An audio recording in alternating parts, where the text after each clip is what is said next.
साथियों नमस्कार। साथियों, एक बेहद ज़रूरी मुद्दे पर आज हम आपसे चर्चा कर रहे हैं। जैसा कि आप लोग जानते ही हैं, चारों तरफ देख ही रहे हैं, कोई कह रहा है पेपर दिसंबर में होने जा रहा है ना। कोई दिसंबर में पेपर करवा रहा है और कोई जो है जनवरी में करवा रहा है, कोई मार्च में करवा रहा है और कोई अप्रैल में करवा रहा है और कोई कह रहा है कि 27 अक्टूबर को ही पेपर हो जाएगा, 27 अक्टूबर को ही। इस वजह से हो क्या रहा है कि जो लोग पढ़ रहे हैं, जिनकी पढ़ाई जो कंसंट्रेट होकर पढ़ रहे हैं, वो चाहते हुए भी अपने आप को चाहे जितना वो मोटिवेट कर रहे हैं, कुछ भी कर रहे हैं, लेकिन उनकी पढ़ाई बहुत ज़्यादा डिस्टर्ब हो रही है। तो यहाँ बस केवल एक चीज़ हम बताने के लिए आए हैं, और हमारा बताने का मकसद केवल इतना है, इसलिए मुझे आना पड़ा कि कम से कम और नहीं तो 10 लोग हमें जो है 10 से 5 लोग पर डे मैसेज करते हैं पेपर कब होगा, पेपर अक्टूबर में हो रहा है कि नहीं हो रहा है। भैया ये बता रहे हैं कि नवंबर में हो रहा है, भैया वो बता रहे हैं दिसंबर में हो रहा है, भैया वो बता रहे हैं जनवरी में हो रहा। तो मेरा कहने का मतलब केवल इतना है कि ये जो लोग दुनिया भर की सनसनी फैलाते हैं, ठीक है, चाहे जो हो, मैं यहाँ किसी का नाम नहीं लेना चाहूँगा, लेकिन जो भी लोग इस तरीके की सनसनी फैला रहे हैं उनको कुछ भी पता नहीं, किसी को कुछ भी नहीं पता है आयोग के अंदर क्या हो रहा है, क्या डिसीजन ले रहा है आयोग। ये केवल आयोग और सरकार जान सकते हैं, इसके अलावा किसी को कुछ पता नहीं। कोई कह रहा है कि अब क्या ही कहें, ऐसे लगता है कि लोग कैबिनेट में जाके बैठे हैं, इन्हीं के सामने मीटिंग चल रही है, जो भी डिसीजन लिया जा रहा है। कोई अप्रैल बता रहा है तो कोई जो है जून बता रहा है, तो कोई मई बता रहा है, कोई जो है जनवरी बता रहा है, कोई कह रहा है बस एडमिट कार्ड जारी होने वाला है। और ये जो न्यूज़पेपर की आज हेडलाइन आई है, इससे आपके पास अगर दिमाग है, अगर आप पीसीएस जैसी बड़ी परीक्षा की तैयारी कर रहे हैं, तो इससे आप जान सकते हैं कि यूपी पीसीएस जो है 4 सेटों में पेपर के लिए लाया जाएगा अध्यादेश। इसका मतलब क्या हुआ? अभी तक अध्यादेश लाया ही नहीं गया है, अध्यादेश लाया जाएगा लिखा हुआ है ना। तो अध्यादेश अब लाने पे बात चल रही है। तो पेपर की जो डिसाइडेड डेट है अक्टूबर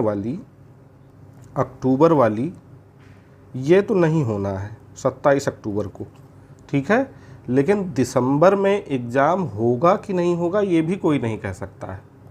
और हमारा पेपर जनवरी, मार्च या अप्रैल में जाएगा या दिसंबर में ही हो जाएगा, ये न्यूज़ ये खबर अभी किसी को नहीं मालूम है। ये आयोग और सरकार मिलकर ही डिसाइड कर सकते हैं। और रही बात RO की, तो RO अभी तक तो लग रहा था कि समय से हो जाएगा, लेकिन अब मेरे हिसाब से अगर जो है UPPSC परीक्षाओं के लिए अध्यादेश लाएगा, तो UPPSC में बहुत सारे एग्ज़ाम आते हैं, RO भी उसी में आता है, उसी में BO भी आता है, उसी में LT भी आता है, उसी में PCS भी आता है। तो जब अध्यादेश ये 4 सेटों वाला आएगा तो सबके लिए आएगा। तो अब ये अध्यादेश RO पेपर की जो डेट है 22 दिसंबर, उसके पहले आ जाएगा या इसको आने में टाइम लगेगा, या उसके पहले आ भी जाएगा तो आयोग को उस हिसाब से तैयारी करने में टाइम लगेगा कि नहीं लगेगा, इस पर अभी बिल्कुल भी अनिश्चितता बनी हुई है। कोई कुछ भी नहीं कह सकता कि अभी तक मैं खुद कह रहा था कि RO ऑन टाइम हो रहा है, लेकिन इस न्यूज़पेपर की हेडलाइन के बाद मुझे भी अब ये लग रहा है कि RO पेपर टाइम से होगा कि नहीं होगा ये बिल्कुल भी कंफर्म नहीं है, ठीक है। तो मैं अपनी तरफ से कोई कंफर्मेशन नहीं दे रहा हूँ। हाँ, इतनी कंफर्मेशन मैं ज़रूर दे रहा हूँ कि अक्टूबर वाला एग्ज़ाम अब नहीं हो पाएगा, 27 अक्टूबर वाला एग्ज़ाम आपका नहीं हो पाएगा, उसका पोस्टपोन होना तय है। लेकिन ये कब होगा अभी कोई नहीं जानता। RO भी ज़्यादा चांसेस तो अभी तक लग रहे थे कल तक कि ये दिसंबर में हो जाएगा किसी भी कीमत पर, लेकिन अब इससे इस पर भी प्रश्न चिन्ह लग गया है, ये होगा कि नहीं होगा। मैं नहीं कह रहा कि नहीं होगा, ध्यान दीजिएगा मेरी बात को, नहीं तो आप कहें आप ऐसा कह रहे थे। मैं नहीं कह रहा कि नहीं होगा, लेकिन ये जो खबर आई है इसने मन में डाउट ज़रूर पैदा कर दिया है।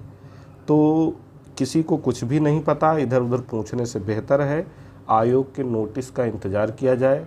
हो सकता है मैं जब ये वीडियो बना रहा हूँ उसी डेट में, आज ही की डेट में, आज देर रात तक नोटिस आ जाए, या हो सकता है कि दशहरे की छुट्टी के बाद नोटिस जारी करे आयोग। आयोग ही जब कोई नोटिस देगा तभी इस बात की कन्फर्मेशन हो पाएगी। ऐसे में जिनका भाई एकदम कॉन्फिडेंट हैं कि हमारा प्री हो ही जाएगा, हमारा प्री बहुत अच्छे से तैयार है, वो अगर चाहें तो मेंस पढ़ सकते हैं। लेकिन ऐसी स्थिति में पढ़ाई किसी की नहीं हो पा रही है, ये मुझे मालूम है। इसलिए बुद्धिमानी इसी में है कि हम PYQ करते रहें, करंट अफेयर्स करते रहें। देखिए, इस समय के जो करंट अफेयर्स आप लगाएंगे, जैसे मान लीजिए कि अगस्त, सितंबर, अक्टूबर के जो करंट अफेयर्स लगाएंगे, वो करंट अफेयर्स आपको तब भी काम आएगा जब आपका पेपर अप्रैल में होगा।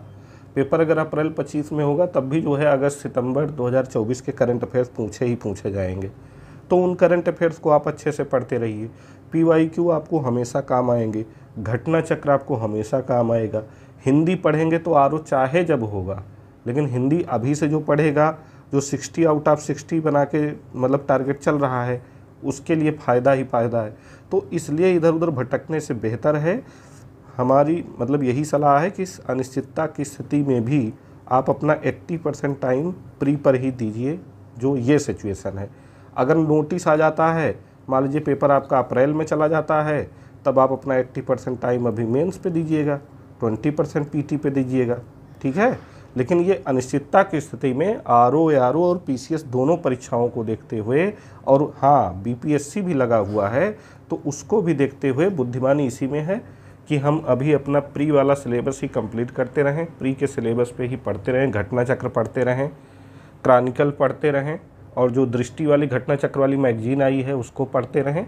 कुल मिला के अपनी पढ़ाई पे फोकस्ड रहें। इधर उधर पता चला 2 मिनट टिन से उनके वीडियो का नोटिफिकेशन आ गया, तो 2 मिनट बाद टिन से उनके वीडियो का नोटिफिकेशन आ गया, तो फिर कोई एक नई पोस्ट डाल के उसका स्क्रीनशॉट डाल दिया, तो आप लोग परेशान हो जाते हैं, पैनिक हो जाते हैं। तो ऐसा नहीं होना चाहिए, ठीक है। तो इतना ही हमारा मकसद था, बाकी किसी को मतलब एक्सपोज करना या किसी को हर्ट करना या किसी को बदनाम करना मेरा कोई मकसद नहीं है। अब उम्मीद है कि इस वीडियो के बाद आप लोगों को राहत मिलेगी, जो लोग मुझ पर विश्वास करते हैं, ठीक है। मैं सबको एक साथ सबके फ़ोन नहीं रिसीव कर सकता, सबके मैसेज का रिप्लाई नहीं दे सकता, और पोस्ट डालता हूँ कि ऐसा ऐसा है, फिर भी आप लोग फिर पर्सनल मैसेज करने लगते हैं। इसलिए मैं एक वीडियो बना दे रहा हूँ, आप इसी को देख करके अनुमान लगा सकते हैं। ठीक, धन्यवाद।